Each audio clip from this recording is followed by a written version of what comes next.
या उस भड़भड़िया को क्या बताएं, वो फटी हुई बांसुरी है, समझ रहे हैं ना। उसकी तो चर्चा करना ही बेकार है। वो तो लतमरुआ हो गया है, गया था दल बदल करके मंत्री बनने, लेकिन संतरी के लायक भी नहीं बचा वो। अब उसकी बात करना, और जो दहाड़ता है वो शेर दहाड़ता है, वो तो सियार भी नहीं है भाई, वो सियार के काबिल भी नहीं है। मैं उसकी संज्ञा सियार से भी देना नहीं चाहते हैं। नमस्कार, टीवी न्यूज़ देख रहे हैं आप। और आज की अगर बात करें तो घोसी के उपचुनाव में लगातार पूरे देश दुनिया की नजर बनी हुई थी और घोसी का उपचुनाव समाप्त हुआ और वहां से सुधाकर सिंह की जीत हुई है। अगर उसी जीत का जश्न हमारे साथ तमाम जनता मनाते हुए नजर आ रही है और यहीं समाजवादी के समर्थकों से बातचीत करेंगे। आखिरकार वहां की जीत को लेकर ये कैसे देखते हैं और किस तरीके से जश्न मना रहे हैं। सबसे पहले कैसे जश्न मना रहे हैं और वहां घोसी के उपचुनाव की जीत को कैसे देखते हैं। देखिए, घोसी विधानसभा की जनता को हम लोग बार बार बधाई देते हैं कि जिस तरीके से वहां इतिहास रचने का काम किया है, और ये पूरे उत्तर प्रदेश नहीं पूरे देश में एक अलग जगह दिया है कि अब 2024 में इंडिया गठबंधन आने जा रही है। समाजवादी पार्टी के प्रत्याशी को ऐतिहासिक जीत मिली हुई है। इसके लिए हम वहां के कार्यकर्ताओं को और नेताओं को, वहां की जनता को बार बार धन्यवाद देते हैं, शुभकामना देते हैं। जी, दहाड़ रहे, पूरे चुनाव में दहाड़ रहे। ओम प्रकाश राजभर को लेकर क्या कहेंगे आप, क्योंकि ओम प्रकाश राजभर जिस तरीके से अपने बयानों को लेकर सुर्खियों में चल रहे थे, चर्चाओं में चल रहे थे, और वो ये कह रहे थे कि घोसी की जनता बताएगी कि समाजवादी पार्टी का क्या हश्र होने वाला है, क्या हाल होगा। आखिरकार ओम प्रकाश राजभर को क्या कहेंगे और किस तरीके से देखते हैं। यार भैया, उस भड़भड़िया को क्या बताएं, वो फटी हुई बांसुरी है, समझ रहे हैं ना। उसकी तो चर्चा करना ही बेकार है।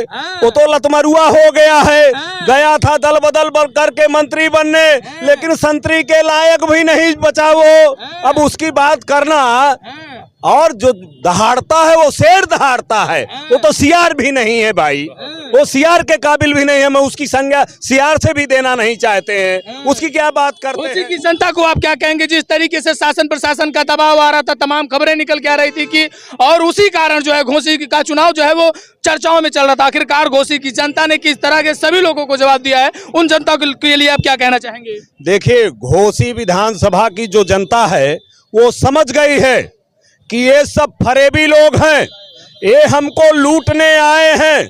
अब आप एक चीज ये बताइए, मोदी जी ने भी बहुत बढ़िया काम किया है, हम उनको भी धन्यवाद देते हैं कि जो हम 70 सालों में हम 100 रुपए का पेट्रोल नहीं खरीद पाए थे, मोदी जी आए 100 रुपए में पेट्रोल खरीदवा दिए। बड़ा काम करवा दिया, बड़ा काम कर दिए। अच्छा। इतिहास रच दिया उन्होंने।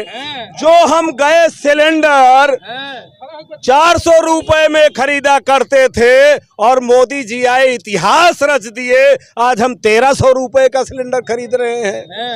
मोदी जी आए, जो हम 10 रुपए 5 रुपए में टमाटर खरीदा करते थे, मोदी जी आए और हमको 250 रुपए में खरीदवा दिया। इतिहास रचा कि नहीं रचा। उसी में समाजवादी पार्टी ने भी किया ना, जनता का जेब काटने का तो काम किया। अरे हम मोदी जी बधाई देते हैं कि जिस तरीके से तुम हिंदुस्तान को लूट रहे हो, और गुजरात से जो दोनों बनिया चले हैं ना, ये सारे गुजराती लूटने का केवल काम कर रहे हैं, और ये जनता समझ रही है। अभी गुजरात से 28 लोग हैं जो हमारे राजस्व को, हमारे हिंदुस्तान की पैसा को लेकर के विदेशों में मौज कर रहे हैं। ये मोदी जी क्या कर रहे हैं, उन गुजरातियों के साथ क्यों नहीं कार्रवाई करते, क्यों उनको जेल में नहीं ले आते। ये घोसी विधानसभा की जनता ने इनको करारा जवाब दिया है कि अब तुमको हम लूटने नहीं देंगे, हम तुमको बेचने नहीं देंगे। अब तुम अगर यहाँ आओगे तो अब जनता तुमसे बदला लेगी। घोसी की बड़ी जीत, क्या लग रहा है कि इंडिया को इंडिया जो है पूरी तरह से अब धाराशाही करने पर तुल चुकी है, आखिरकार कामयाब हो जाएगी, ये हुंकार है। अरे भैया, ये तो टेलर आपने देख लिया ना, ये टेलर है, ये टेलर है। अब तो फिल्म बाकी है, अब जनता हिंदुस्तान की उनको फिल्म दिखाने जा रही है। पक्का फिल्म दिखाएगी, पक्का दिखाएगी। अब इनको ठोकने जा रही है। आ गए ये बोरिया बिस्तर। और एक बात बता दूं, अब ये कहते हैं ना कि हम झोली लेके आए हैं, हम झोली लेके चले जाएं। अब जाने नहीं दूंगा, अब जाने नहीं दूंगा।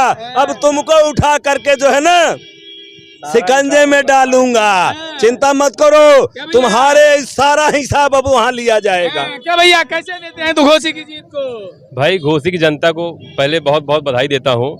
और ये ढोंगी बाबा की सरकार और मोदी जी की सरकार 8 सालों से ताली और थाली बजवा रही है। थाली में कुछ है नहीं, लेकिन ताली थाली बजवा रही है। थाली ताली बजवा रही है, थाली थाली दे रही है, थाली ताली बजवा रही है बस। 8 सालों में यही किया इन्होंने। कौन बजाता है साहब? अब ताली कौन बजाता है आप जान लीजिए। बड़ा ही बात बोल रहे हैं। बिल्कुल, बेरोजगारी देख ही रहे हैं, महंगाई देख ही रहे हैं। अब वहाँ की जनता जैसे समझदारी वाली काम की है ना, अब यहाँ की भी जनता ही समझदारी काम करेगी। एनडीए पर भारी होगा। बिल्कुल, एनडीए की सरकार बनने जा रही 2024। बिल्कुल, टेलर पिक्चर सब बनेगी, देखना अब यही पे देखना। आप तरीके से मंत्रियों की गाड़ी झमाझम घोसी उपचुनाव में चल रही थी साहब, पूरी सड़कें वहाँ की खुरदुरी हो गई है भैया। वहाँ लग्जरी जितनी कारें गई थी ना, सब शीशा चढ़ा के वापस आ गए। वहाँ की जनता वापस भेज दी उनको। शीशा चढ़ा के वापस आ गए। अरे भैया ना आते चढ़ा के ना तो दौड़ा दौड़ा के मारे जाते। स्याही डाल दी जाती उनके ऊपर। शीशा ना चढ़ा होता तो स्याही डाल दी जाती। सारी गाड़ी पंचर हो जाती, जल्दी से न लौट साइकिल पंचर करने की बात करते साइकिल नहीं, फॉर्च्यूनर पंचर हो जाएगी। साइकिल पंचर करने की बात करते एकदम भैया, वहाँ की जनता सर्व समाज मन बना लिया था कि इन डोगियों को अब जो है खेदो यहाँ से, इन मक्कारों को रुकने मत दो, नहीं पूरा देश बेच देंगे, ये हमको बेच देंगे, व्यापार बेच देंगे। और हमारे नौजवानों को बताते हैं कि लगा लो ठेला और उस पे पकौड़ा बनाओ, ये भी रोजगार है। ये है नेता हमारे देश के। नौजवानों को जो है नौकरी देने की बात नहीं करते, रोजगार देने की बात नहीं करते, और उनको कहते पकौड़ा बनाओ, पकौड़ा बनाने की सलाह देते। बनाएंगे रोजगार युवा। जिस देश का राजा इस तरीके से कहे कि नौजवानों पकौड़ा बनाओ, ये भी रोजगार है, आप बताओ क्या कर सकता है वो। जी जी, ये देखिए पकौड़ा भी तला जा रहा है। आज जो है हमारे देश का नौजवान विवश हो गया है, सड़कों पे मारा मारा घूम रहा है, और कहीं जाकर के फावड़ा कर रहा है, कहीं पर पलरी ढो रहा है, कहीं पर ईंटा उठा रहा है। ये देख लीजिए, हमारे नौजवान पढ़े लिखे हुए हैं, ग्रेजुएशन किए हुए हैं, इनको रोजगार नहीं मिल रहा है और पकौड़ा बनाने पे मजबूर हो गए। पकौड़ा बनाएंगे कि जवाब देंगे फिर ये जितने बेरोजगार युवा हैं? अरे भैया, जो है जो पकौड़ा बनाते समय जब हलुआ करते हैं ना, तो उसमें एक छूला रहता है जिससे पलटते रहते हैं, अब वही डाल के पलट देंगे इनको। कैसे देखते हैं घोसी के उपचुनाव की जीत? वहाँ की जनता का हम अभिनंदन करते हैं, वंदन करते हैं। जो निर्णय लिया वहाँ की जनता ने, जो बढ़िया जवाब दिया, और एक टेलर दिखाया कि जो आपकी नीयत को हम जान गए हैं। आधार कार्ड छीन लिया जाता था साहब। अरे घर से लोग निकलने नहीं दिए जाते श्रीमान जी, कुछ बातें सत्ता के विपरीत लोग नहीं कह पाते। और इतने इनके नौटंकी के बाद 11 राज्यों के मंत्रियों को बुला करके हवा, सपा कार्यकर्ताओं का हवा बंद कर दिए थे मनोहर। उसी का परिणाम है, सब इकट्ठा होकर के बाहर निकले। और एक श्रीमान जी, एक किराए का बाजा, तो समझ रहे हो ना, उस किराए के बाजा अब जिंदगी भर वो बाजा इसी तरह बजेगा, और उससे कोई काम देश के लोग नहीं लेंगे, न उसका कहा मानेंगे। वो बाजा है ओम प्रकाश राजभर, वो सिर्फ बाजा है किराए का, किराए में बजता रहेगा, उसका कोई मतलब नहीं, उसका कोई अर्थ नहीं। और बजते बजते सुने हो, एक चुचैया बोलते बोलते उसका पेट फट जाता है और वो स्वर्ग को प्यारी हो जाती है।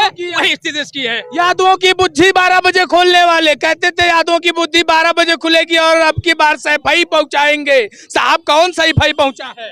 अरे यार, ये तो जीता जागता उदाहरण है कि भड़बड़िया जो बोल रहा था ना, ये अपनी ढूंढे, अब ये कहाँ जाएगा, यहाँ कहाँ जाएगा अरे इसकी तो पुंगी वहाँ की जनता ने बजा दिया।